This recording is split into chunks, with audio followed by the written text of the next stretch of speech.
నమస్కారం జేపీ గారు. నమస్తే అంజి బాబు. 24-25 రాష్ట్ర వార్షిక బడ్జెట్ పైన మీ అభిప్రాయం ఏంటి సార్? అంజి, ఈ ప్రభుత్వం వచ్చిన కొత్తలోనే ఒక శ్వేతపత్రాన్ని వెలువరించారు. ఆ, దాని ప్రకారం చూసినట్టయితే మీకు ఏ రకంగా చూసినా కూడా వారు ఇచ్చిన అంచనాల ప్రకారం 72,000 కోట్ల రూపాయలు వడ్డీల చెల్లింపులు కానీ లేకపోతే అసలు చెల్లింపులు కానీ రీపేమెంట్ చేయాల్సింది. అలాగే 1,30,000 కోట్ల రూపాయలు బకాయిలు ఉన్నాయి. ఆనాడు వారు చూపెట్టింది 9,74,000 కోట్ల రూపాయలు ప్రత్యక్షంగా రాష్ట్ర ప్రభుత్వం అప్పు కావచ్చు, లేకపోతే రాష్ట్ర ప్రభుత్వమే తిరిగి చెల్లించాల్సింది, వాటికి ఏమీ వేరే రెవెన్యూ స్ట్రీమ్ లేదు, కార్పొరేషన్ల పేరుతో తీసుకుని అప్పులు కావచ్చు. 1,30,000 కోట్ల రూపాయలు బకాయిలు కావచ్చు. ఓకే. మీరు చెల్లింపులు లేకుండా జీతభత్యాలు కానీ లేకపోతే కాంట్రాక్టులు కానీ అవి చెల్లించాలి, అది అప్పే. అవును. అయితే అప్పు కింద కాగితం మీద కనిపించదు, ఎందుకంటే మనది ఎక్రూవల్ సిస్టమ్ కాదు. ఓకే. ఆ పేమెంట్ చేసేదాకా అప్పు కింద కాగితం మీద కనిపించదు. రైట్. కానీ చెల్లించాలి భయ, ఎంతకాలం ఉంటారు వాళ్ళ పాపం, కొన్నేళ్ల పాటు వేస్ట్ ఉన్నారు. 9,74,000 కోట్ల రూపాయలు చూపెట్టారు. ఇటీవల నాకు అర్థమైంది ఏంటంటే దానిలో ఒక 70,000 కోట్ల రూపాయలు రెండుసార్లు లెక్కించారని చెప్పని. మనకి పవర్ సెక్టర్కి ఇచ్చే డబ్బులు కొంత మరికొంత రెండుసార్లు చూపెట్టారు. ఇప్పుడు ఈ బడ్జెట్లో ఏమిటంటే అప్పుల భారం ఇంకొంచెం పెరిగింది, గవర్నమెంట్ అప్పుల భారం. కాబట్టి 70,000 కోట్ల రూపాయలు తగ్గిస్తే ఆ గతంలో ఇచ్చిన లెక్కల్లో ఒక 40,000 కోట్ల రూపాయలు అప్పులు ఎక్కువైతే మనకి మొత్తం ఏమైంది, 9,40,000 కోట్ల రూపాయల పైచిలకు అప్పులు తేలుతున్నాయి. బకాయిలు కానీ, కార్పొరేషన్ల అప్పులు కానీ, ప్రభుత్వం ప్రత్యక్షంగా అప్పులు కానీ. కాబట్టి ప్రభుత్వం ఖచ్చితంగా ఆర్థికంగా చాలా సంకట స్థితిలో ఉన్నది. బడ్జెట్లో ఏంటంటే మనకు కొంత కనిపిస్తుంది, మన సమగ్రంగా చూడకపోయినట్టయితే బడ్జెట్లో మీకు వివరాలు తెలియదు. ఉదాహరణకి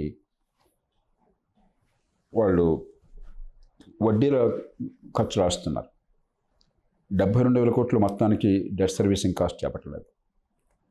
అట్లాగే ఆదాయం చాలా ఎక్కువ వస్తుందని చూపెడుతున్నారు, దానికి ఆధారాలు మనకు లేవు. ఖర్చు తక్కువ చూపెడతారు. మీకు ఎలా చూసినా కూడా 3% మాత్రమే మీరు అప్పు తీసుకునే అవకాశం ఉన్నది. ఓకే. జిఎస్టీపీలో 14 లక్షల కోట్ల పైచలకు జిఎస్టీపీ ఉంది, 14.5 లక్షలు ఎంత ఉంది అంటే 3% 42,43,000 కోట్ల రూపాయలు అప్పులు తీసుకోవచ్చు. ఇప్పటికే బహుశా 4-5 నెలల్లో మరి గత్యంతరం లేక అప్పులు చేసేసి ఉంటారు. అంటే దాదాపుగా ఈ సంవత్సరం మొత్తం అప్పులు చేయాల్సిన మొత్తం కూడా అప్పులు చేస్తారు.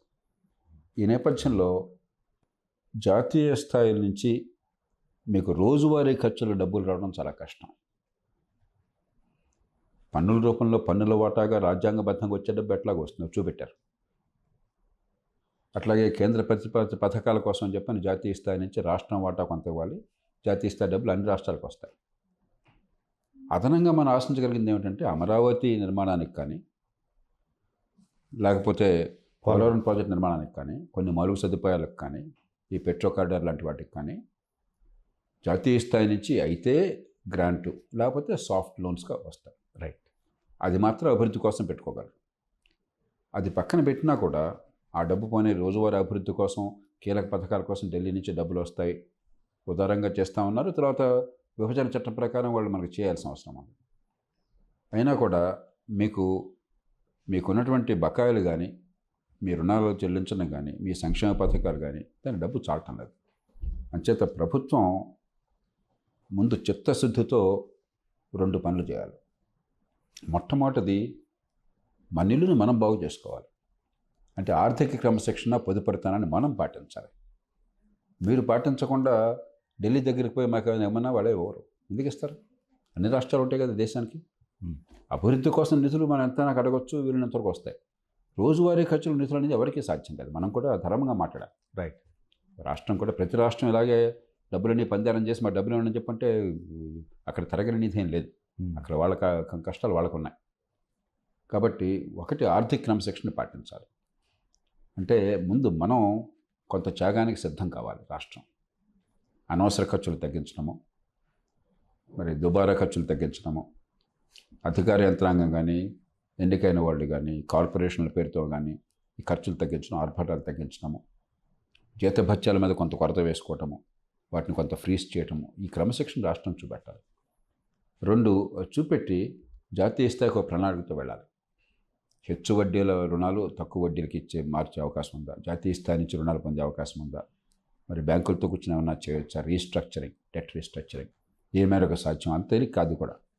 కానీ ముందు మనం మన పని చేస్తే అప్పుడు ఢిల్లీతో కూర్చొని మనం చేసుకోవచ్చు.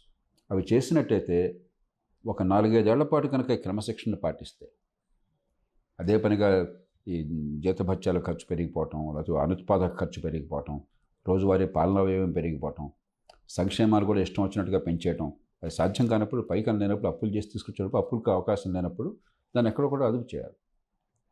అలా చేసి అభివృద్ధి కోసమే ప్రధానంగా డబ్బు కేటాయించినట్లయితే ఒక 5 ఏళ్లలో ఏమవుతుందంటే ఆర్థిక అభివృద్ధి జరుగుతుంది కాబట్టి దేశంలో, రాష్ట్రంలో కూడా కాస్త ఈ రుణభారం అదుపులోకి వస్తుంది. ఓకే. కాబట్టి వచ్చే 4-5 ఏళ్ల పాటు ఈ రాష్ట్రానికి గడ్డు కాలం ఉన్నది. కానీ మీరు గమనించినట్టయితే సార్, ఆల్మోస్ట్ 3 లక్షల కోట్లకు సంబంధించి ఇప్పుడు ప్రవేశపెట్టిన దాంట్లో, బట్ ఇది భారమే కదా. ఇప్పుడు వారు చెప్పిన లెక్కల ప్రకారమే వారికి 1,05,000 కోట్లు ఎంతో ఆదాయం చూపెట్టినట్టున్నారు. అంత ఆదాయం ఉండకపోవచ్చు, ఒక 5-10 వేలు తగ్గచ్చు. ఓకే. 1,00,000 కోట్లు వచ్చింది అనుకుందాం. జాతీయ స్థాయి నుంచి ఒక 70-75 వేల కోట్లు మనకి చట్టబద్ధంగా వచ్చే డబ్బులు ఉంటాయి. ఓకే. మనకి బాగా వస్తే ఒక 60-65 వేల కోట్లు వస్తాయి. కాబట్టి ఈ మొత్తం కలిపితే ఒక 1,60,000 కోట్లంతో మనకి మన దగ్గర మన సొంత అనమాట. మీ రాష్ట్రం నుంచి మీకు వచ్చేటువంటి పన్నుల రూపంలో ఇతరత్ర వచ్చేటువంటి వనరులు కావచ్చు, జాతీయ సంస్థలు కాబట్టి 1,60,000, 1,65,000 కోట్లు అవుతుంది. మిగతా 1,40,000 కోట్లు అప్పులే కదా. ఓకే. అప్పులే కదా. జాతీయ స్థాయి నుంచి ఇది కాకుండా అదనంగా సాయం వస్తుంది అనుకున్నట్టయితే, ఇది నేను చెప్పిన పథకాల కోసం దానికి వస్తే బహుశా 30,000 కోట్లు, 40,000 కోట్లు మనం ఆశించవచ్చు. అమరావతి కోసం కానీ, లేకపోతే పోలవరం కానీ. ఒకసారి మొత్తం రాదు కదా, ఏడాదికి ఎంత వస్తుంది కదా. పోలవరం కానీ ఇవాళ వస్తే 25-30 వేల కోట్ల, ఎంత చెప్పలేం. మరి ఆ పైన మిగతా ఎంత చూస్తే మీకు 1,00,000 కోట్ల రూపాయలు అప్పులు కనిపిస్తున్నాయి. మీ దగ్గర డబ్బు ఇంతే ఉంది. 1,00,000 కోట్ల అప్పులకి మీకు అవకాశం లేదు. జిఎస్టిపిలో 3% అంటే రాష్ట్ర స్థూల ఆదాయంలో 3% అప్పులకు పరిమితం కావాలి. 3% అంటే 3,14 లేదా 3,15, 40, 42, 45 వేల కోట్లు. ఇంకో 55 వేల కోట్లు మీకు తేడా కనిపిస్తాం. ఓకే. కాబట్టి ఆ లెక్కల్ని మార్చలేం మనం. మార్చలేం. అదే. ఓకే. పైగా సూపర్ 6 కూడా ఒకటి ఉంది సార్ ఇప్పుడు. అది కూడా దాంట్లో కూడా ఇప్పుడు ఒకలాగా అది మీకు అభాగాలు బాగోగాలంటే ఎట్లాగా. రాష్ట్రం ఇప్పటికే చాలా సంక్షేమ పథకాలు రాష్ట్రంలో అమలవుతున్నాయి. ఆ పైన ఈ పెన్షన్లు మహారాష్ట్ర ఆంధ్రప్రదేశ్తో పోలిస్తే 3 రెట్లు ఎక్కువ సంపద ఉన్న రాష్ట్రం. మనకి 14 లక్షల కోట్లు మనకి స్థూల ఉత్పత్తి అయితే మహారాష్ట్ర 42 లక్షల కోట్లు దాటింది. మనకంటే చాలా బలమైన రాష్ట్రం ఆర్థికంగా, దేశంలో ప్రామాణికమైన రాష్ట్రం. వాళ్ళు మొన్న 1,000 రూపాయల నుంచి 1,500 రూపాయలు చేశారు పెన్షన్. వృద్ధాప్య పెన్షన్ కానీ, మిగతా సోషల్ సాంఘిక సంక్షేమం కానీ 1,000 నుంచి 1,500కి మొన్న తీసుకొచ్చారు. మీరు ఇప్పుడు 4,000 చేశారు. 4,000 చేశారు. ఈ పెన్షన్ కూడా మన హామీ ఇచ్చారు కాబట్టి 4,000. కొందరికి పెన్షన్ అయితే 6,000, 8,000, 10,000, 15,000 కూడా వెళ్తున్నాం. అవును. మరి మహారాష్ట్ర 1,500 రూపాయలకి పెన్షన్ ఇస్తుంటే వచ్చే ఎన్నికల తర్వాత 2,000 దాకా పెంచుతాం కాలక్రమేణా చెప్పి వారు హామీ ఇస్తే, మరి మీరు అలా ఇవ్వాలని చెప్పి అనుకుంటే ఎక్కడి నుంచి ఇస్తారు? అభివృద్ధి సంగతి ఏమిటి? ఎంతకాలం అప్పులు చేసి మీరు చేయగలరు? చేయడం లేదు, మీకు అవకాశం లేదు. కాబట్టి ఎన్నికల్లో ఏ పార్టీ అయినా ఎన్ని హామీలనే ఇవ్వచ్చు, కానీ డబ్బు ఉండేది ఎవరు కూడా ముఖ్యమంత్రి గారి జేబులోంచో ఆయన ఇంట్లోంచి తీసుకురావట్లేదు. జగన్మోహన్ రెడ్డి గారు అంతే, నరేంద్ర మోదీ గారు ప్రధానమంత్రి గారు అంతే, చంద్రబాబు నాయుడు గారు అంతే, రేవంత్ రెడ్డి గారు అంతే. కానీ ప్రజలు అది గమనిస్తారా సార్? ఇప్పుడు ఎన్నికల్లో హామీ ఇచ్చారు కాబట్టి నాయకత్వము అంటే ప్రజలకు అర్థమయ్యేట్టుగా తేటతెల్లంగా వాస్తవాలు బయటపెట్టి విశ్వాసంలోకి తీసుకుని, విశ్వసనీయత పెంచుకుని, మా జీవితాలు బాగుపడతాయన్న భరోసానిచ్చి పథకాలు అమలు చేయడం. ఉదాహరణకి విద్య మీద ఒక్కొక్క బిడ్డ మీద 1,00,000 రూపాయల పైన 1,10,000 ఖర్చు అవుతుంది ఆంధ్రప్రదేశ్లో, అమ్మఒడి కూడా కలిపితే. కానీ విద్య రావట్లా. ఓకే. 180 మందికి విద్య రావట్లా. 195 మంది పాస్ అవుతున్నారు ఒక క్లాసు. కానీ ఆ క్లాసులో ఆ స్థాయికి తగ్గ ప్రమాణాలు గణితంలో, లెక్కల్లో కానీ, లేకపోతే సైన్స్లో కానీ, మిగతా వాటిలో కానీ ఎవరికి ఉన్నాయని చూస్తే ప్రభుత్వం చేసిన లెక్కల్లోనే నేషనల్ అచీవ్మెంట్ సర్వేల్లో 110 మందికి 15 మందికి ఉంటున్నాయి. 95% పాస్ కావటం ఏంటి, 10% మాత్రమే దానికి తగ్గ ప్రమాణాలు అటువంటి మిగతా 85% మంది పిల్లలు ఏం కావాలా? వాళ్ళ భవిష్యత్తు పూర్తిగా అంధకారమే కదా. డబ్బులు ఖర్చు కావట్లేదా? లక్ష రూపాయల పైన ఖర్చు పెడుతున్నారు, 1,10,000 ఖర్చు పెడుతున్నారు ఒక్కొక్క బిడ్డ మీద. కాబట్టి మీ ప్రభుత్వం బాధ్యత పందారం చేయడం కాదు, మంచి విద్యా ప్రమాణాలు తీసుకోవడం. అట్లా ప్రతి బిడ్డకి. పేదరికం ఎప్పుడు పోతుంది? ఎవరికైతే మీరు సంక్షేమ పథకాలు ఇచ్చి చెప్తున్నారో 6 గ్యారెంటీలు 3 గ్యారెంటీలు చెప్పని, ఆ కుటుంబాల పిల్లలే కదా నష్టపోయేది. మధ్యతరగతి కుటుంబాల పిల్లలు, డబ్బులున్న వాళ్ళు, మరి ఖరీదైన స్కూల్లో చదువుకునే వాళ్ళు ఏదో తంటలు పడతారు. ట్యూషన్లు చెప్పుకుంటారు, ఇంట్లో పాఠాలు చెప్పుకుంటారు, తల్లిదండ్రులు చదువుకున్నారు కాబట్టి తంటలు పడతారు. నష్టపోతుంది ఎవరు? పేదల పిల్లలు, బలహీన వర్గాలు, దళితులు, ఆదివాసీలు, నిరుపేదలు పిల్లలు. మరి ఆ పిల్లల కోసం ఎంత ఖర్చు పెడుతున్నారు? బడ్జెట్లో ఇన్ని 10,000 కోట్లు ఖర్చు పెడుతున్నారు, ఫలితం రావట్లేగా. ప్రభుత్వం దానికోసం కాదు. ప్రభుత్వాలు పనులు చేయడం మానేసి, తాము ఏ పని చేయాలో వాటిని మానేసి, మౌలిక సదుపాయాల కల్పన లేదు, చట్టబద్ధ పాలన లేదు, చట్టం ఉన్నవాడికి చుట్టం అయిపోయింది, బెడుతున్నాడు బర్రె అయిపోయింది, మంచి ప్రమాణాల విద్య లేదు, ఖర్చు పెడుతున్నా కూడా. ఇవి అందించకుండా పందేరాలు చేయడం ప్రభుత్వాన్ని ప్రజలు అనుకున్నా తప్పే, పత్రికలు అనుకున్నా తప్పే, పార్టీలు అనుకున్నా తప్పే. మంత్రివర్యులు పయ్యావులు కేశవ్ గారు ఆయన చెప్పినప్పుడు దీంట్లో అంతకుముందు జరిగిన డ్యామేజెస్ మొత్తం ప్రీవియస్కి సంబంధించిన మొత్తం ఎక్స్ప్లెయిన్ చేసుకుంటూ వచ్చారండి. అంటే వీళ్ళు చెప్పేది కాకుండా వాళ్ళు లిస్ట్ అవుట్ చేసిన దాంట్లో మొత్తం విధ్వంసం ఎక్కువ ఉంది సార్. ఆ 5 yearsకి సంబంధించిన విధ్వంసం ఎక్కువ ఉంది. అసలు ఇది బోడ్చడానికి టైం పట్టుద్ది కదా వీళ్ళకి. అందుకే నేను చెప్పాడు, దీనికి ఒక అంకే ఇందాక నేను చెప్పింది 9,40,000 కోట్ల రూపాయలు ఇవాళ మీకు అప్పుల భారంగానే బకాయిలుగానే ఉన్నాయి. ఓకే. ఈ మొత్తం ఇంకా దానిలో ఇంకా డబ్బును మించిన అన్యాయం జరిగింది. చట్టబద్ధ పాలన లేదు, ఒక మాఫియా పాలన ఉన్నది. అభివృద్ధిని పోయి నిర్లక్ష్యం చేస్తే కనీసం దీనివల్ల ఈ వారం అభివృద్ధి జరిగింది అనుకోండి. కరెక్ట్. అవును, దాని అభివృద్ధి. అవును. మరుగు సదుపాయాలు బాగున్నాయి అనుకోండి, పెట్టుబడులు వచ్చినాయి అనుకోండి, పారిశ్రామికీకరణ జరిగింది అనుకోండి. రైట్. పోనీ రాష్ట్రం అప్పుల పాలైనా కూడా ఆర్థికంగా పెరిగాం కాబట్టి సంతోషం ఉంటున్నాం. రైట్. అది లేదు, నిర్వీర్యం చేశారు. ఎందుకంటే అభివృద్ధి అనేది చాలా పాపం మాటగా, బూతు మాటగా, సంక్షేమమే బటన్ నొక్కటమే పరిపాలనగా ఒక విచిత్రమైనటువంటి వాదన ఆనాడు నడిచింది. కాబట్టి తప్పులు జరిగినాయి. కానీ తప్పులు ఎన్ని ఏకరో పెట్టినా కూడా ఒకటి మళ్ళీ తప్పులు జరగకుండా చర్యలు తీసుకోవాలి. గతంలో నేర సమానంగా కనుక చేసినట్టయితే అధికార యంత్రాంగాన్ని మరొకరు కానీ శిక్షలు వేయాలి. కానీ అంతకంటే ముఖ్యం ఈ భారాన్ని ఎవరు మోస్తారు? వాళ్ళు తప్పులు చేశారు కానీ చెప్పని తూచనడానికి లేదు కదా.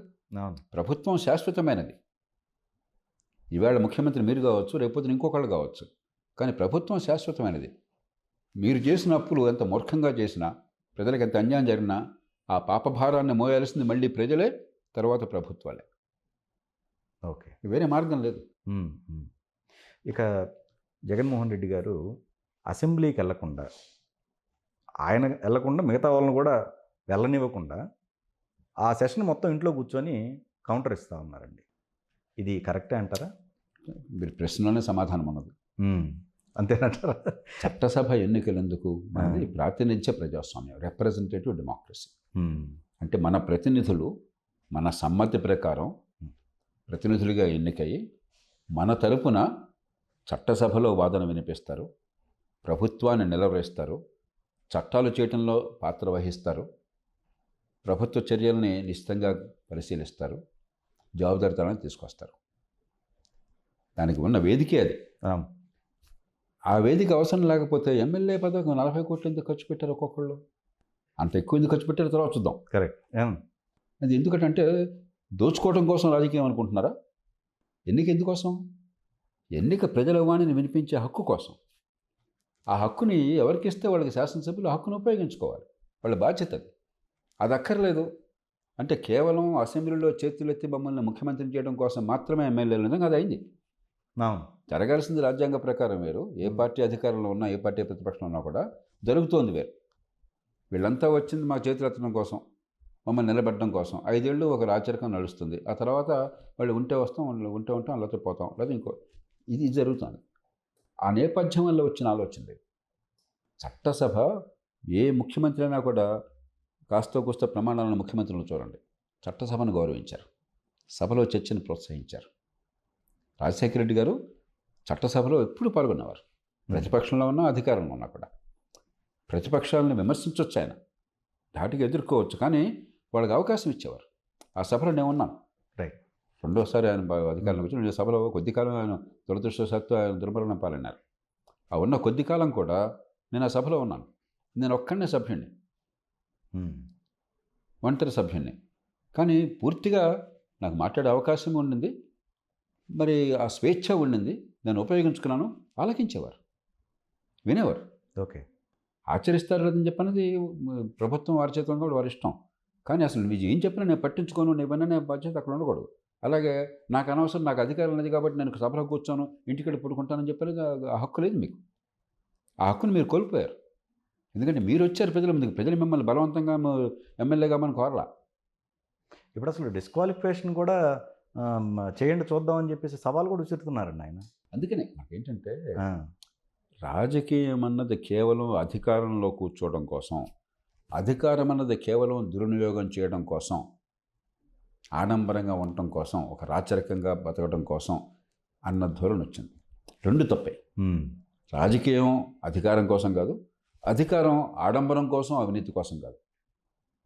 రాజకీయం ప్రజలకు ప్రాతినిధ్యం కోసం, అధికారం ప్రజల డబ్బుతో, ప్రజల సమ్మతితో ప్రజలకి సమర్థమైన సేవలు అందించడం కోసం.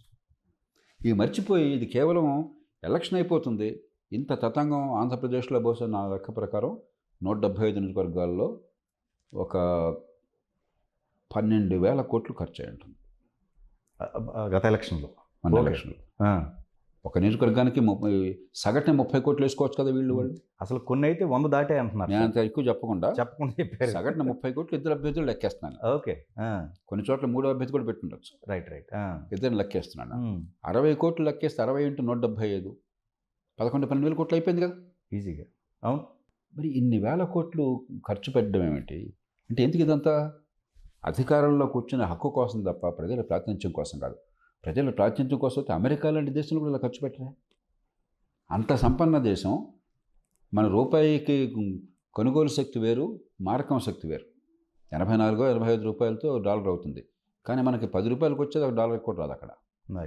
ఆ రకంగా చూస్తే అమెరికా అంత పెద్ద దేశంలో పెట్టే ఖర్చు కంటే, ఆ దేశం మొత్తంలో పెట్టే ఖర్చు కంటే మన రాష్ట్రాల్లో పెట్టే ఖర్చు ఎక్కువగా ఉంది. అంటే ఇదంతా కూడా ఎట్లాగొట్ల అధికారం పొందాలి, ఇంతంత డబ్బు ఖర్చు పెట్టాలి, అధికారం పొందుతారు మీరు, దుర్వినియోగం కావాలి, రాష్ట్రం కానీ దేశం కానీ నా సొంత ఆస్తి కావాలి, ఈ భావం నుంచి వచ్చింది. ప్రజలు అందుకనే మేల్కోవాలి, గొంతు విప్పాలి. మనమేమవుతున్నాం, ప్రజలను ఏం చేస్తున్నారు, మభ్య పెడుతున్నారు. అయితే తాత్కాలికమైన తాయిలాలు, ఇంకేమీ ఆలోచన లేకుండా ఉంటుందని చెప్పని.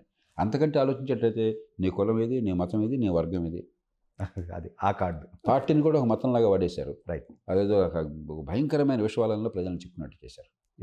ఆలోచించడానికి అవకాశం లేకుండా ఉక్కిరి బిక్కిరి చేస్తున్నారు. ఆ ఉక్కిరి బిక్కిరి నుంచి జనం బయటపడాలి. మనలాంటి చర్చలు ఎందుకంటే నింపాదిగా, పార్టీలకు అతీతంగా, కుల మతాలకు అతీతంగా, వాస్తవాల ఆధారంగా హేతుబద్ధంగా చర్చ కావాలి. అంతేగాని నువ్వు ఫలానా పార్టీ తప్పు చేసిందని చెప్పి విమర్శిస్తే వెంటనే నీ కులం ఆపాదించడం, ఫలా పార్టీ బాగా చేసిందని చెప్పి అనుకున్నట్టయితే వెంటనే మళ్ళీ అది ఎట్లా అవుతుంది? రాజశేఖర రెడ్డి గారు ఉన్నంతలో బాగా చేశారని మళ్ళీ మళ్ళీ చెప్తాను. ఇప్పుడు జగన్మోహన్ రెడ్డి గారు చట్టసభకు వెళ్ళట్లేదు, సో వాట్ అయితే ఏంటి, మా నాయకుడు వెళ్ళడు, ఇంట్లో కూర్చొని ప్రెస్ మీట్ చెప్తున్నారు, సరిపోదా అని చెప్పేసి సమర్థిస్తున్నారండి మిగతా వాళ్ళు కూడా. సరే, ఇప్పుడు దేన్నైనా సమర్థించుకోవచ్చు, కానీ రాజ్యాంగం అర్థమైతే, ప్రజాస్వామ్యం అర్థమైతే, ప్రజాస్వామ్య స్పృహ ఉన్నట్టయితే, స్ఫూర్తి ఉన్నట్టయితే అలాంటి వక్రమైనటువంటి చర్చలు రావు. సో నెక్స్ట్ ఈ సోషల్ మీడియా అరెస్టుల పైన మీ అభిప్రాయం ఏంటి సార్? ఏం జరుగుతుందో నాకు తెలియదు కాబట్టి నేను ముఖ్యంగా స్పెసిఫిక్ కేసుల మీద వ్యాఖ్యానం చేయలేను. నేను వింటున్నది ఏంటంటే, నాకు మీలాంటి వారు చెప్పింది 2 చెప్పారు. ఒకటేమో బండబూతులు వాడేవాళ్ళు, ద్వేషాన్ని పెంచేవాళ్ళు, హింసను పెంచేవాళ్ళ మీద చర్యలు తీసుకుంటున్నారని కొందరు అంటున్నారు. మరి కొందరేమో విమర్శించే వాళ్ళని మీద చర్యలు తీసుకుంటారు. 2 తేడా ఉంది. విమర్శ వేరు, బండబూతులు తెట్టి ద్వేషాన్ని, హింసని ప్రేరేపించడం వేరు. 2కి తేడా. కరెక్ట్. రెండోది నేను వింటున్నది నాకు నిజంగా తెలియదు, ఒక చట్టం కూడా తెస్తారు. అవును సార్, స్వేచ్ఛ పరిమితి. అవును, ఇది నేను అంతకుమించి వివరాలు నాకు తెలియదు. అవునండి, చట్టం తెలుసుకోవాలని ఆసక్తి కూడా నాకు లేదు. ఎందుకంటే వీడిని కొట్టారా, వాడిని కొట్టారా, ఈ పంచాయతీల్లోకి వెళ్తే మనకు బుర్రలో ఖరాబ్ అయిపోతుంది. నేను పట్టించుకోను, అసలు నిజంగా పట్టించుకోను. అయితే ఇక్కడ తెలుసు, ఇక్కడ ఏంటంటే దీని ప్రస్తావన ఎందుకు వచ్చిందంటే సార్, ఇది ఒక ఆర్గనైజ్డ్ క్రైమ్గా, అంటే ప్రజల సొమ్ము యూజ్ చేస్తూ పార్టీల కోసం ఉపయోగించుకున్నారనే దాని మీద వచ్చింది సార్ ఇప్పుడు. సో ప్రజాధనమే అది. ప్రజాధనాన్ని ఉపయోగించుకుంటూ పార్టీకి వాడుకున్నారు. ఇది ఒక ఆర్గనైజ్డ్ క్రైమ్గా బయటికి తీసుకొస్తున్నారు. ఇది ఒక చైన్ లింక్ సిస్టమ్ అంట సార్. ఇది ఇప్పుడు బయట పెడుతున్నారు 1 by 1 అది ఇది తప్పే కదా సార్ మరి అప్పుడు. అందుకని విషయం నాకు తెలియదు కాబట్టి స్పెసిఫిక్ కేసులో వ్యాఖ్యానించాలి. 3 అంశాలు మనందరం పౌరులంగా పట్టించుకోవాల్సింది. ఓకే. మొట్టమొదటిది, రాజ్యాంగం మనందరికీ వాక్ స్వాతంత్రాన్ని ఇచ్చింది. ఓకే. Article 19(1)(a). ఓకే. అదే రాజ్యాంగంలో 19(2) ప్రకారం వాక్ స్వాతంత్రానికి పరిమితులు పెట్టారు. ఎవరన్నా సరే రాజ్యాంగంలో 19వ అధికరణాన్ని జాగ్రత్తగా చదివితే మనకి చాలా స్పష్టంగా అర్థమైపోతుంది. ఓ పక్కన స్వేచ్ఛల్ని రాజ్యాంగం ఇచ్చింది మనందరికీ. ప్రతి వ్యక్తికి వాక్ స్వాతంత్రం ఉన్నది. విమర్శించవచ్చును, మీ భావ ప్రకటన చేయవచ్చును, దాన్ని ఎవరు అడ్డుకోవడానికి లేదు. కానీ 19(2)లో ఏం చెప్పారు? రీజనబుల్ రెస్ట్రిక్షన్స్, హేతుబద్ధమైన పరిమితులు. ఆ హేతుబద్ధమైన పరిమితులు మనకి రాజ్యాంగం విధించింది. సుప్రీంకోర్టు కూడా తరువాత మరి వివిధ రూపాల్లో కేశవానంద భారతి కావచ్చు, మిగతా కావచ్చు, మనకి కొంత ఆ పరిమితుల్ని పాటించాలని చెప్పని సూచన చేసింది. అంచేత విమర్శని ఆపే హక్కు ఏ ప్రభుత్వానికి లేదు. ఓకే. మీరు చేస్తున్న తప్పు అనే హక్కు ఉంది ఎవరికైనా సరే. రైట్. మరొకరు చేస్తుంది మంచి చెప్పే హక్కు ఉన్నది. రైట్. కానీ విమర్శ పేరుతో బండబూతులు తిట్టడం కానీ, సమాజాన్ని కల్లోలపరిచి హింసలోకి దింపేటువంటి అబద్ధాలు ప్రచారం చేయడం కానీ, స్పష్టమైన అబద్ధాలు. ఉదాహరణకి, ఒక వ్యాక్సిన్ ఇవ్వకపోతే ప్రాణాలు పోతాయి. మీజిల్స్ వ్యాక్సిన్ ఉంది. నేనే గట్టిగా పోరాడి దాదాపు 19 ఏళ్ళు పోరాడని ఈ దేశంలో ఎంఆర్ వ్యాక్సిన్ అందరికి అందాలని చెప్పని మధ్యతరగతి కుటుంబాలకు ప్రైవేట్గా అందుతుంది, పేదలకు అందట్లా. రైట్. నేను చేసిన పోరాటం వల్ల చివరికి వ్యాక్సిన్ వచ్చింది. ఎవడన్నా రేపు పొద్దున వచ్చి ఈ వ్యాక్సిన్ వల్ల జనం ప్రాణం పోతుంది, వ్యాక్సిన్లు వద్దన్నాడు అనుకోండి, ఖచ్చితంగా వాడిని జైల్లో పెట్టాలి. నాకేమాత్రం అనుమానం. ఓకే. ఎందుకంటే మీరు అబద్ధాలు ప్రచారం చేసి ప్రజల ప్రాణాలు కోల్పోవడానికి కారణం అవుతున్నారు. లేకపోతే మరొకటి వచ్చి ఫలానా కులం పేరుతోనో మతం పేరుతోనో విద్వేషాన్ని కలిపి హింసకు పిలుపుని మనం చంపేయండి అని చెప్పి అంటున్నాడు, లేకపోతే ద్వేషాన్ని పెంచుతున్నాడు. ఖచ్చితంగా మనం దాన్ని అడ్డుకోవాలి. అట్లాగే మీరు ఒక విమర్శ చేశారు, మీరు చేసింది నాకు నచ్చలేదు, నేను మిమ్మల్ని బండబూతులు తిట్టాను, 4 బూతులు తిట్టాను, ఆ హక్కు నాకు లేదు. నా మీద చర్య తీసుకోవాలి, నన్ను కట్టడి చేయాలి. అప్పుడు నా స్వేచ్ఛ ఆగిపోతుంది. కాబట్టి స్వేచ్ఛ ఉంది, స్వేచ్ఛకు పరిమితులు కూడా ఉన్నాయి. ఓకే. ఆ పరిమితులు ఏ ప్రభుత్వం కూడా తొందరపడి చర్యలు తీసుకోకూడదు. కానీ స్వేచ్ఛని విశృంఖలంగా వాడినప్పుడు సమాజానికి నష్టం జరుగుతుంటే, వ్యాక్సిన్ల విషయం చెప్పాను, అవును, హింస విషయం చెప్పాను, ఖచ్చితంగా ప్రభుత్వం చట్టాన్ని ఉపయోగించాలి, హేతుబద్ధంగా ఉపయోగించాలి. అది సొంతంగా చట్టాన్ని చేతుల్లో తీసుకోవడం కాకుండా కోర్టుల ముందు పెట్టాలి. ముఖ్యంగా ఇక్కడ వ్యక్తిగతంగా టార్గెట్ చేయటం ఒకటి వస్తుంది సార్. రెండోది ఏంటంటే మహిళల పట్ల అసలు అది ఆ పోస్టులు కూడా చదవలేము. అందుకనే మార్ఫింగ్లు కావచ్చు, అశ్లీలత రకాల చాలా అండి, చాలా సార్. ఇంకా అందుకనే ఇంకా ఈ నెక్స్ట్ లెవెల్. నేను ఈ విషయం చాలా స్పష్టంగా చెప్తాను. మనకు వాక్ స్వాతంత్రం ఉంది కదా అని విశృంఖలమైన స్వేచ్ఛ ఎవరికి లేదు. రైట్. నా వాక్ స్వాతంత్రం మీకు నష్టం కలిగించకూడదు, మిమ్మల్ని అవమానించకూడదు. మిమ్మల్ని విమర్శించవచ్చు, మీ వాదన తిప్పికొట్టచ్చు, రైట్, నాకు తెలిసిన వాస్తవాలు చెప్పచ్చు, నా తర్కాన్ని చెప్పచ్చు. నా విమర్శను ఎవరు కూడా అడ్డుకోలేరు. కానీ నా మాట మీరు వింటలేదన్న కొద్దిగా నేను బండబూతులు మాట్లాడే హక్కు నాకు లేదు. అది నా స్వేచ్ఛ అంటాం చాలా పొరపాటు. మరి మీ స్వేచ్ఛ సంగతి అయితే సోషల్ మీడియాలో మీరు కూడా పార్టిసిపేట్ చేయాలి కదా. మిమ్మల్ని బండబూతులు తిట్టుండి దాని నుంచి బయటకు పంపించేస్తారులాగా. అమెరికాలో కొన్ని ఉదంతాలు రుజువైనాయి. కొందరు మహిళలు, ఎవడో ఒక మూర్ఖుడు అక్కడ మరీ వితండవాదం చేసి వాక్ స్వాతంత్రానికి విపరీతార్థాన్ని తీసుకొస్తారు కొంతమంది. ఉదాహరణకు ఒక మహిళ హోటల్ రూమ్లో ఉంటే ఆవిడ బాత్రూంలో ఉండగా ఆవిడ తెలియదు, పాపం ఏ పాపం లేదు, మామూలుగా పర్యటనలో ఉంది, ఎక్కడో వ్యాపారం కోసం వెళ్ళినప్పుడు బాత్రూంలో ఉంటే బాత్రూంలో దృశ్యాలను ఎవడో వీడియో తీసి దాన్ని సోషల్ మీడియాలో రిలీజ్ చేస్తాడు. ఓకే. అదేమంటే వాడికి స్వేచ్ఛ అంటారా దాన్ని? అది వాక్ స్వాతంత్రం అవుతుందా? ఎట్లా అవుతుంది? ఆవిడ జీవితం నరకం అయిపోయింది ఆవిడ జీవితం. మరొక ఆమె ఈ సోషల్ మీడియాలో ఉన్నటువంటి ఇలాంటి అపశృతులు అరికట్టాలని చెప్పి బైడెన్ ప్రభుత్వం ఒక సంస్థను ఏర్పాటు చేసి ఆవిడని అధిపతిగా పెట్టింది. ఆవిడ్ని ఎంత బూతులు తిట్టారంటే ఆవిడ ఫోన్ నెంబర్ అంతా బయటకు తీసుకెళ్ళి అందరికీ ఆవిడని తిట్టేట్టుగాను, ఆవిడ దాడి చేసేట్టుగాను, ఆవిడని రేప్ చేస్తామని బెదిరించడం లాంటివి ఎంతో చేశారంటే ఆవిడ జీవితం నరకమైంది. ఆవిడ వెంటనే రాజీనామా చేసింది. ఆ సంస్థను మూసేశారు, ప్రభుత్వ సంస్థని భరించలేక. 2-3 ఏళ్ల పాటు నరకం అనిపించింది. ఆవిడని ఆ రకంగా హింసించిన తీరు వాక్ స్వాతంత్రం అవుతుంది? అది ఎట్లా అవుతుంది? ఖచ్చితంగా వాడు నేరం చేశాడు. అంచేత వాక్ స్వాతంత్రాన్ని మనం ఖచ్చితంగా కాపాడాలి, విమర్శని కాపాడాలి, విమర్శ సహేతుకం కాకపోయినా కాపాడాలి. అదే కరెక్ట్. సద్విమర్శ ఇద్దరు 2 వాదనలు ఉన్నాయి, ఒకటే కరెక్ట్ చివరికి అయ్యేది. Correct correct. కాబట్టి ఆ వాదన చెప్పే హక్కు మీకు ఉన్నది. ఎగ్జాక్ట్లీ. అవతల వాళ్ళకి పూర్వపక్షం చేసే హక్కు కూడా ఉన్నది.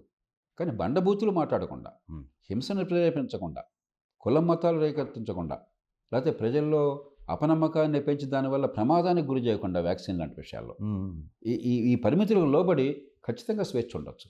ఈ పరిమితులు దాటితే ఖచ్చితంగా స్వేచ్ఛని అంతరించాలి, వాళ్ళు నేరంగా పరిగణించాలి. నాకేమాత్రం సందేహం లేదు. ఎక్కడ ఖచ్చితంగా ప్రభుత్వం పట్టించుకోవాలి, ఎక్కడ పట్టించుకోకూడదని. అండ్ ముఖ్యంగా సార్ మహిళలకు సంబంధించి ఇప్పుడు ఆంధ్రప్రదేశ్లో చూసుకున్నట్టయితే మహిళల పట్ల ఈ చట్టాలు ఎన్ని వచ్చినప్పటికీ కూడా ఇంకా కొన్ని చోట్ల ఈ అరాచకాలు ఆగట్లేదండి. ఎక్కడ జరుగుతుందంటారు సార్ లోపాలు? ప్రభుత్వాలు మారుతూనే ఉన్నాయి, కఠినంగానే దానికి సంబంధించి చేయాలి. రాజకీయాల్లో ఉన్న వాళ్ళు అధికారికంగా తప్పులు కావాలని చేస్తున్నారని నేను అనుకోను. ఓకే, కొంచెం లోతుకి వెళ్ళాలి. మొట్టమొదటిది, ఓ పెద్ద నేరం వచ్చేదాకా మనం పట్టించుకోవట్ల. ఒక భయంకరమైనటువంటి సామూహిక మానభంగం జరిగింది, మరొకటి జరిగిందంటే సమాజం అంతా అంటే మా ఇంట్లో కూడా జరగవచ్చు కదా అని భావం వస్తుంది, ప్రజలు స్పందిస్తున్నారు. అప్పటికి ఆలస్యం అయిపోయింది. ఓకే. రోజువారీగా కొన్ని వేల సందర్భాల్లో ప్రతిరోజు మహిళలు అవమానానికి గురవుతున్నారు. ఈవ్ టీజింగ్కి, అశ్లీలతకి. ఆవిడ అందాన్ని వర్ణిస్తాడు, అమృత లేకుండా ఏళ్ళు వేస్తాడు, సినిమాల్లో వాటిలో అది హీరోయిజంగా చలామణి చేస్తాడు. మన మహిళలంతా కూడా అలవాటు పడి ఎలా సర్దుకుపోవటం నేర్చుకున్నారు. తోటకూర నాడే కనుక మనం అదుపు చేస్తే రేపొద్దునంత భయంకరమైన పరిస్థితి రాదు. ఈ చిన్న నేరాలని వెంటనే అదుపు చేసి ఏర్పాటు ఉందనుకోండి, స్థానికంగా కోర్టులు పెట్టాం. లోక్సత్తా ఒక చట్టం తీసుకొచ్చింది స్థానిక న్యాయాలయాల కోసం పెట్టాం. అలాంటి కోర్టులు ఎక్కడెక్కడ ఏర్పాటు చేసి వారం రోజుల్లో ఒక చిన్న శిక్ష వెంటనే పడింది అనుకోండి, ఒక మహిళకి భద్రత ఉన్న వాతావరణం దొరుకుతుంది. ఇవాళ ఏంటి, ఒక ఇన్సెక్యూర్ అట్మాస్ఫియర్, అభద్రతా వాతావరణం. అభద్రతా వాతావరణం ఉన్నప్పుడు పెద్ద నేరాలు మరింత తేలిగ్గా జరుగుతాయి. అలా కాకుండా మహిళ మీద కన్నెత్తి చూసినట్టయితే, నోటుకొచ్చినట్టు మాట్లాడితే వెంటనే చిన్న శిక్షణ పడుతుంది. కుర్రాడైతే కాలేజీలో పూర్తయ్యేదాకా నీకు రికార్డులో ఉంటావు, యువకుడు అన్నట్టయితే ఉద్యోగం దొరకదు నీకు ఇంకోసారి చేస్తే అన్న భయం ఉందనుకోండి, అది చాలా తేలిగ్గా చేయొచ్చు. రెండోది, పెద్ద నేరాలు జరిగిన తర్వాత కూడా శిక్షలు 18 ఏళ్ళు పడుతున్నాయి, కొన్ని కేసుల్లో 10 ఏళ్ళు పడుతున్నాయి. మన ఆర్భాటమే తప్ప జరిగేది పెద్ద కనిపించట్లా. ఈ నేర న్యాయ వ్యవస్థను సమూలంగా మార్చాలి. మూడోది, చట్టం సంగతి అట్లా ఉన్నా కూడా ఇక్కడ ఈ ఆకతాయి పనులు చేసేవాళ్ళు, మహిళ మీద అత్యాచారం చేసేవాళ్ళు, మహిళను అవమానించేవాళ్ళు పాకిస్తాన్ నుంచి దిగుమతి అయ్యారా? అది కదా. అంటే వాళ్ళ పెంపకంలో మనం అక్కడ తప్పు చేస్తున్నాం కదా. మన ఇంట్లో కానీ, మన స్కూళ్ళల్లో కానీ, మన సమాజంలో కానీ మగపిల్లలు ఒక రకంగా, ఆడపిల్లలు ఒక రకంగా చూస్తున్నాం కదా. ఆడపిల్లే ఉంచిన తలెత్తి ఓడించి చెప్తాం మనం, మగపిల్లడు ఏం చేసినా కూడా నీ హక్కు అన్నట్టు ప్రవర్తిస్తాం. ఇంట్లో పళ్ళాలు కడగడం దగ్గర నుంచి ఆడపిల్ల వెంటనే కంచం కడుగుతుంది, అది బాధ్యత అనుకుంటాం. మగపిల్లడు అప్పని చెప్పి నీకెందుకు నన్ను వదిలేయని చెప్పంటాం మనం. అంటే మనం ఎక్కడో పిల్లల పెంపకంలో తప్పులు చేస్తున్నాం. చిన్ననాటి నుంచి కూడా గౌరవప్రదంగా స్నేహ సంబంధాలు ఉండాలి, కానీ ఇతరుల గౌరవాన్ని కాపాడడం, మహిళల్ని గౌరవాన్ని కాపాడడం, ఒక బాధ్యతతో క్రమశిక్షణతో ప్రవర్తించడం, ఆరోగ్యకరమైనటువంటి బాంధవ్యాలు ఉండటం, అది నడపడం మన తప్పు ఉంది. కాబట్టి ఇదేదో ఒక్కరోజు ఒక్క హడావుడి చేస్తే వచ్చేది కాదు. ఈ అన్ని కోణాల నుంచి కూడా మనం సమగ్రంగా అటు సమాజము, ఇటు ప్రభుత్వము, చట్టము చర్యలు తీసుకోవాలి. కానీ ఒకటి సార్, ఇక్కడ చట్టాలు అనేవి వస్తున్నాయి సార్, క్రియేట్ అవుతున్నాయి ప్రతి సందర్భంలో. మీరు అన్నట్టు చట్టాలు ఏమన్నా కూడా మీకు శిక్ష పడుతున్న భయం లేకపోతే చట్టం ఎందుకు? ఓకే. చట్టానికి ఎప్పుడు విలువ ఉంటుంది? నేరం చేస్తే ఖచ్చితంగా శిక్ష పడుతుందని. రెండోది, చిన్న నేరానికి భయం లేకపోతే పెద్ద నేరానికి వెళ్ళిపోతారు కదా. అవును. పెద్ద నేరం జరిగేదాకా, మహిళ మీద దారుణ అత్యాచారం జరిగేదాకా మౌనంగా ఉంటే మీరు సమాజంలో శాంతిని ఎట్లా కాపాడతారు, రక్షణ ఎట్లా ఇస్తారు? రైట్. కాబట్టి చట్టం వరకు ఈ 2 పనులు. ఒకటి, ఉన్న చట్టాలను ఎక్కడైతే నేరస్తులు ఉన్నారో, తీవ్ర నేరాలు జరిగినాయో వేగంగా, కఠినంగా. ఈ మధ్య బ్రిటన్లో కొన్ని రైట్స్ జరిగినాయి, కొన్ని నెలల క్రితం. కొత్త ప్రభుత్వం రాగానే రైట్స్ జరిగినాయి. ఏమైంది, ఎవరినో చంపేస్తే అది ముస్లింలు చంపేస్తారని చెప్పి మొత్తానికి ప్రచారమైంది. దాంతో అది ముస్లింలు సమాజంలో ఇతర వర్గాల మధ్య పోరాటంలాగా పరిణమించి దేశమంతా పెద్ద ఎత్తున దాడులు జరిగినాయి. మన దేశంలో లాగా శాంతి భద్రత అల్లర్లు మామూలుగా ఆ దేశాల్లో జరగవు, కానీ మన లెవెల్లో జరిగినాయి రైట్. ఈ అల్లర్లు, శాంతి భద్రతల విఘాతము వగైరా వగైరా. ప్రభుత్వం గొప్ప విషయం ఏంటంటే సార్ వాటిని అల్లర్లు అదుపు చేస్తారు, మనం చేస్తాం, వడగత రేపని అదిపోతాయి, పెద్ద కష్టం కాదు అది. వారం 10 రోజుల లోపల శిక్షలు పడ్డాయి. ఓకే. కోర్టు మంది తీసుకొచ్చి అక్కడ విధ్వంసానికి పాల్పడ్డవాళ్ళు, అల్లర్లకు పాల్పడ్డవాళ్ళు, హింసకు పాల్పడ్డవాళ్ళని వారం 10 రోజుల్లో కొన్ని డజన్ల మందిని శిక్షించగలిగారు. మన దేశంలో ఏ కేసులో కూడా వారం రోజుల్లో 10 రోజుల్లో శిక్ష పడిందని చెప్తే ఒక కేసు చెప్పండి నాకు, దేశం మొత్తంలో ఒక్క కేసు చెప్పండి నాకు. ఓకే. పెద్ద శిక్ష కూడా అక్కర్లా, పెద్ద శిక్షకి కొంచెం టైం పడుతుంది, ఎందుకంటే ఉరి శిక్ష మరొకటి వేయాలనుకోండి, రైట్. యావజ్జీవ ఖైదు 3 రోజులు ఎలా చేస్తారు, నిజం పరిశీలించాలి కదా. అవును. కానీ వాడు తొంటరి పని చేస్తే, రాళ్ళు విసిరితే, ఆస్తి ధ్వంసం చేస్తే, మరొకటి చేస్తే, ఇంకొన్ని గాయపరిస్తే కనీసం 6 నెలల్లో 3 నెలల్లో జైల్లోనే 10 రోజుల్లో జరిగిపోయింది అనుకోండి అది. అవును. అప్పుడు భయం ఉంటుంది. అది లేకపోతే చట్టం మీద ఎంత ఉపయోగం ఉంది.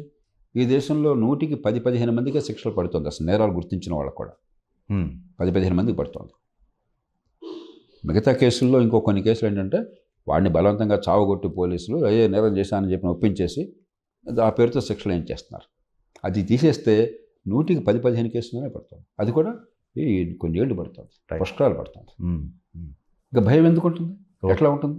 ఓకే. అలాగే చిన్న నేరం చేసినప్పుడు వెంటనే చిన్న నేరానికైనా శిక్ష పడకపోతే పెద్ద నేరానికి వెళ్ళిపోతారు. తోటకూరనాడు చెప్పింది కాదు, ఆ తోటకూరనాడు కనుక తోటకూర దొంగతనాడు తల్లి ఆపినట్టయితే వాడు హత్య చేసిన వాడు కాదు.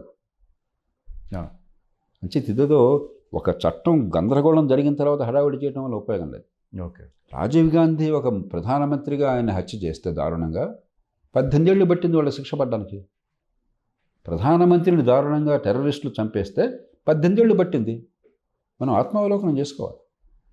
చట్టాలు ఎంత బలంగా ఉంటే ఉపయోగమే ఉంది.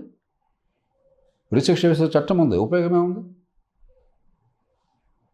చేత మన నిర్ణయ వ్యవస్థ చాలా దారుణంగా ఉన్నది. ఎస్సీ ఎస్టీ అట్రాసిటీ సంబంధించింది ఏదైతే ఉందో అది రాజకీయ కోణంలో మిస్యూజ్ అయింది గత ప్రభుత్వంలో.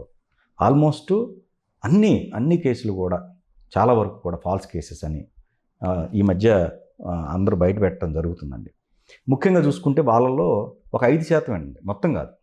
90% ఉంటే 90% బాగానే ఉన్నారు, లేకపోతే 95% బాగుంది. ఈ 5% ఇలాంటి వాటికి వాళ్ళు ప్రోత్సహించడం, వీళ్ళు పెట్టడం. మనకి 2 రకాల చట్టాలు సదుద్దేశంతో చేశారు. ఒకటి మహిళల రక్షణ కోసం. ఓకే. సెక్షన్ 498 గతంలో, ఇప్పుడు మన కొత్త సిఆర్పిఎస్లో ఏముందో నాకు సరిగ్గా సెక్షన్ తెలియదు. ఓకే. రెండోది protection of civil rights act అని చెప్పని దళితులు, ఆదివాసీలు కులం పేరుతో దూషణకో లేకపోతే తిరస్కారానికో వివక్ష గురి కాకుండా ఉండటం కోసం 2 చట్టాలు కూడా చాలా మంచి ఉద్దేశంతో ఏకగ్రీవంగా అన్ని పార్టీలు కలిసి చేసినాయి. సంకల్పం మంచిది. ఓకే. కానీ దుర్వినియోగం కాకుండా జాగ్రత్త సరిగ్గా తీసుకోవాలి. అందుకని అడపదడప మహిళల విషయంలో కూడా మీరు గమనించుంటారు, మహిళల రక్షణ అవసరం. కానీ ఆ వంక పెట్టి చాలామంది వేధింపులకు గురవుతున్న సందర్భాలు చాలా ఉన్నాయి ఈ దేశంలో. ఓకే. ఈ కేసు పెడతాను అని చెప్పని వాళ్ళు ఏడిపించడము. అందులో ఏంటో ఒకసారి అరెస్ట్ చేసినట్టయితే వాళ్ళని ఏదో వదలకూడదని పోలీసు అనుకుంటున్నారు. కాదు, ఏ ఫిర్యాదు వచ్చినా కూడా పోలీసులు దాన్ని పరిశోధించి సాక్ష్యాలు ఉన్నట్టయితే ప్రొసీడ్ కావాలి, లేకపోతే దీనిలో కేసు ఏమీ లేదని తేలుతోందని చెప్పని రికార్డు చేసి వదిలేయాలి. ఆ సాహసం పోలీసులకు లేదు. ఏదన్నా కంప్లైంట్స్ వస్తాయో అని చెప్పని, లేదంటే దీనిలో కూడా లంచం మింగడానికి ఇదో మార్గంగా వాళ్ళకు గోచరిస్తోంది. అంచేత ఈ చట్టాలను గురించి నిజాయితీగా ఒక పక్కన రక్షణ కావాలి. దుర్వినియోగం చేస్తే ఏమవుతుందంటే ఏ వర్గాలకు రక్షణ కావాలో రక్షణ లేకుండా పోతుంది. అంతే కదా. సాధించడానికి, వేధించడానికి ఒక మార్గంగా ఉపయోగపడుతుంది. లంచం మింగేవాడు లంచానికి మార్గంగా ఉపయోగపడుతుంది. కానీ ఈ చట్టం ఎందుకు చేసామో ఆ చట్టం ప్రయోజనం నెరవేరట్లేదు. కాబట్టి ఏ మార్పులు ఎందుకు తీసుకురావాలి?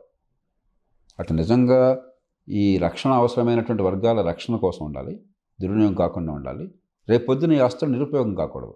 ఇవాళ ఏమవుతుంది, ఎప్పుడైతే వీటిని దుర్వినియోగం చేస్తున్నారన్న భావన ప్రజల్లో ఉందో నిజంగా అవసరం వచ్చినాడు దాన్ని ఉపయోగించడం కష్టం అవుతున్నది.